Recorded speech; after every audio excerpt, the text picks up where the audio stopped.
You're listening to Veg Your Best. There has never been a more important time to be vegan. At Veg Your Best, I want to help you. I want to help you limit and eliminate the consumption of animal products without feeling deprived, overwhelmed, or unsupported, even if no one you know is vegan. My name's Michelle Olander. I'm a life coach, and I know that if I could go vegan in my 50s with all my excuses, I know you can start moving in that direction too. Veg your best, and there's nothing you can't do. Episode 197, Vegan Outrage Addiction. Are you furious or curious?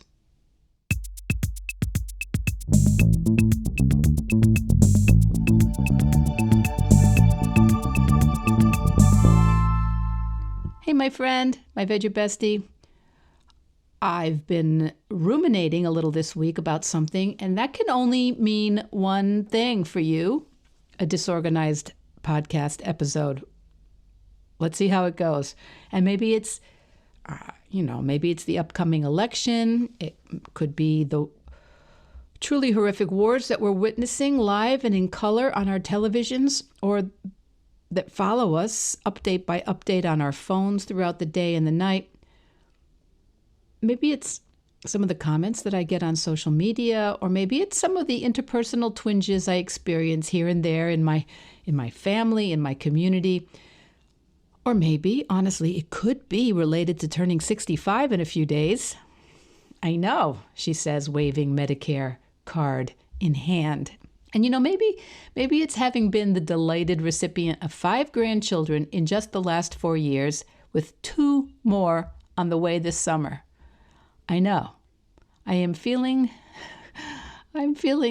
maybe connected to the future in a new way or in a different way.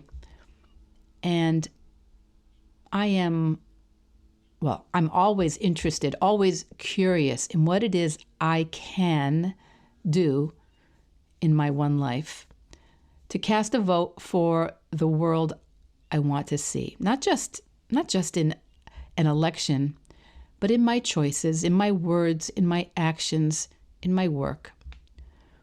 And even if it sometimes sounds kind of Miss Bossy Pants over here, I actually do not believe that I have the last word on any subject. In fact, I actually don't think you can be a great coach and believe that you know categorically what's best for anybody else.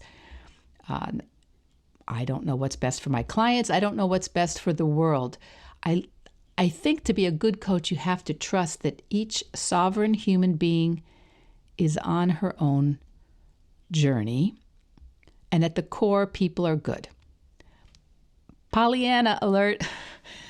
Pollyanna-ish as that may even sound, and yes, I've been labeled a Pollyanna more than once.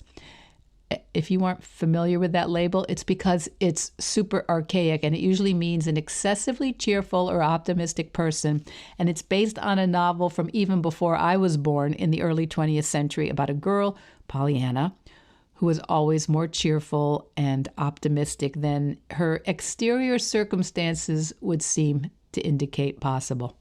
So anyway, yes, even though I'm a Pollyanna, even I have been sucked into the topic of this week's episode, outrage addiction. And I say at the top that it's something I have to notice in myself, because it really is a lot easier, a lot more comfortable to see outrage addiction in other people, in other demographics, in people who behave differently than you do. But I don't talk to other people, I talk to you, right? And in general, I am usually talking to people who are in some sort of alignment with vegan or plant-based lifestyles, or moving in that direction. And some people are surprised that is actually a bigger tent than sometimes people expect. There are a very large variety of people, politically, religiously, ethnically, in that vegan and plant-based world, we're not super easy to categorize, but all of us, no matter who you are, we live in a world where outrage addiction has become the norm. It has become just endemic. So what do I mean by it? If you Google the phrase outrage addiction, you'll see a lot written by psychologists and researchers about it these days. And I think years ago, it would have just normally been called something like self-righteous indignation. But everything is so speeded up and charged now. I've seen it also called maddiction. Everything moves so fast. If you click on a post or even an article on a very reputable digital version of the newspaper you read, then suddenly, even in the so-called reputable press, the bots are noticing what articles you clicked on and serving you up similar ones. Oh, were you interested in that? Here are 5 others you might like. And in social media, it's worse. I bet your feed is absolutely buzzing with reinforcing opinions and memes and posts. I don't think that's just me. I don't think so. And for those of us who tend to think that there are really important reasons to limit or eliminate the consumption of animal products in our lives, we can be swamped with self-reinforcing opinions and evidence and media and advocates. And what I see more and more, deeper divisions and sorting. Different levels of, oh, you're not really vegan, or that's not plant-based, or if you're vegan, you have to believe the following other things and go public on this issue, instead of helping us learn or see or investigate. Instead of being curious, I see more and more a culture of contempt towards people who do not already know or see what we do. And not to trivialize what many, many well-meaning, very intelligent people have to say about a variety of local, regional, and global issues, in any situation, I believe that contempt is not what the kids call a good look. And listen, I get mad. I feel outrage. I think things or people or entities or governmental officials should be doing things differently. Yes, I do. But one thing I know for sure, when I'm furious, I'm not curious. When emotion is high, intellect tends to be low.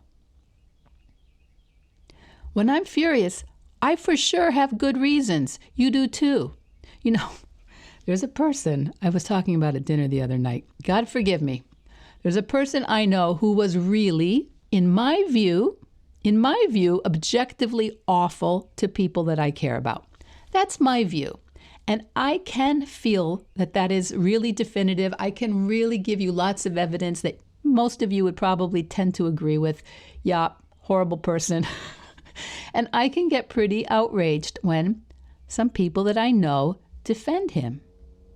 And yet, I also know that he suffers from some emotional and psychiatric issues that I wouldn't wish on anyone, even him. So when I tone down my fury about his prior behavior, I can start to summon up some level of curiosity about what brought that behavior about. Because I don't think he's evil. And I don't think there's too many people out there who are evil. But there are a lot of people who are seeing things from a aspect, from a perspective, wearing lenses that don't match ours. So when I feel some contempt welling up in me towards this person, I do not think any of that helps me be a positive person.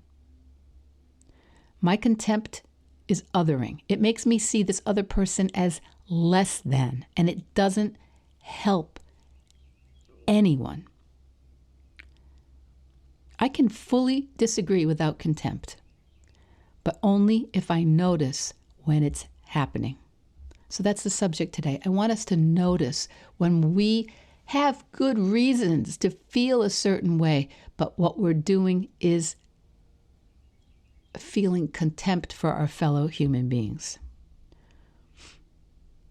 In any community, this can happen. In any culture or group or country, whether it's an election cycle or during a war, whether it's the issue of climate change or animal rights or healthcare, this addiction to outrage and contempt is understandable in a way because it's human. And it's been going on for millennia, and it's not how I want to live. And I'm pretty sure it's not how you want to live. But how are we drawn to it? Well, how do we get sucked into it? And it's so simple. It's so simple because out there's a community of people you can feel part of. It makes us feel some level of belonging. That sense of outrage kind of feels good in a way because it connects us to certain people. It disconnects us from people that we can't figure out how to make sense of in this world. And it deflects us. It distracts us from what we could actually be doing to make something better.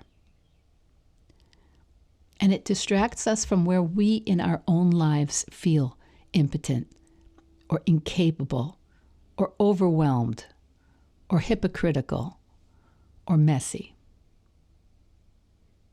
Who doesn't want to have something to distract us from those uncomfortable feelings? Who doesn't want to have something to deflect us from how we could be actually more part of a solution, or we could be behaving better, or we could be supporting others or living more ethically or with more love or with more compassion? Wait, I can think of why this guy, this politician, this regime, this corporation, they're dangerous, they're bad, they're evil all day long. And the people who support them, uneducated, ignorant, maybe worse, that can sometimes make me feel a little bit better about myself. Sometimes it can make me feel a little bit, I don't know, like I'm a little more knowledgeable than those others, a little more evolved than those others. And I believe that I always want to notice when that is happening in my head and in my heart, because that's not how I want to live. If I'm furious, I'm not curious. And I want to know why other people don't feel the same way. I want to understand why other people don't see it the same way I do. I want to appreciate the lenses we are all looking at this world through, because I don't think we don't make many, and I think maybe we don't make any long-term solutions on this earth through contempt. Of course I want to be right. Of course I want to feel right. And what we have in today's 24-hour news culture and polarized debate is that there's an entire algorithm sorting us into camps where we feel right and where we feel in judgment about one of the other camps. Now, I want to talk way more about this topic this summer. How as people who, most of you listening here this week, most weeks, we do want to behave in a way that causes less harm to the earth and to the beings we share this planet with. And most of us want to fuel ourselves and our families in a positive way. How can we help others hear our good ideas and suggestions without contempt? Because I very much believe that a vegan practice of plant-based lifestyle is primarily about compassion and life and taking positive, life-affirming action in this world. And that doesn't mean that we don't see things we want to change. It doesn't mean that we keep silent about it. But we also want to notice when it crosses a line in our behaviors to an outrage addiction. addiction, if you will, or contempt. And if you can see it in others, maybe better than in yourself, of course I can. But I know it's there in me. Don't condemn it in others either. Try not to anyway. Try to see why, as human beings, it just happens to us. We get taken in by it. And maybe think about, I don't know, be a little curious about who or what benefits by us being at each other's throats. Well, we'll talk more about it this summer. I want to suggest some ideas that we can, in our own lives, do an end run about it in other episodes this summer. You know, the Dalai Lama is always famous for saying, "My religion is kindness." And I think that's always one of the ways we do an end run around these things. We ask ourselves, am I being kind? And if I'm not, can I ask myself to recenter towards some kindness, even if I don't have it in me, to completely change my point of view? I'm closing up. I told you it might be a disorganized podcast because I was ruminating this week. But there's a famous text from Tolstoy. Spent a lot of time reading my boy Tolstoy in the early years as a Russian major. And Tolstoy writes, there can be only one permanent revolution, a moral one, the regeneration of the inner human. How is this revolution to take place? Nobody knows how it will take place in humanity, but every human feels it clearly inside himself. And yet, in our world, everybody thinks of changing humanity, and nobody thinks of changing himself. Everybody thinks of changing humanity, and nobody thinks of changing himself. Well, that's not true here. Not with my Veg Your Besties. We are always thinking about how we can change ourselves a little to show more humanity, more compassion, and more kindness. Right? Well, when I'm furious, I'm not curious about how I can grow or learn or support or love. How can we let our outrage this week turn into something we challenge ourselves to do or evolve instead of just burning the place down? Okay, kids, look for that this week and get out there. Veg your best. Veg Your Best podcast production, music, and editing by Charlie Weinshank. Thanks, Charlie. Before you go, it would mean so much to me and the Veg Your Best team if you would hit subscribe, leave us a 5-star review, or share with someone you think might be interested. Something about algorithms, it helps bump us up a little in the rankings, and that's the best way to help others find the podcast and for us to find our audience. So, until next week, make it easy and veg your best.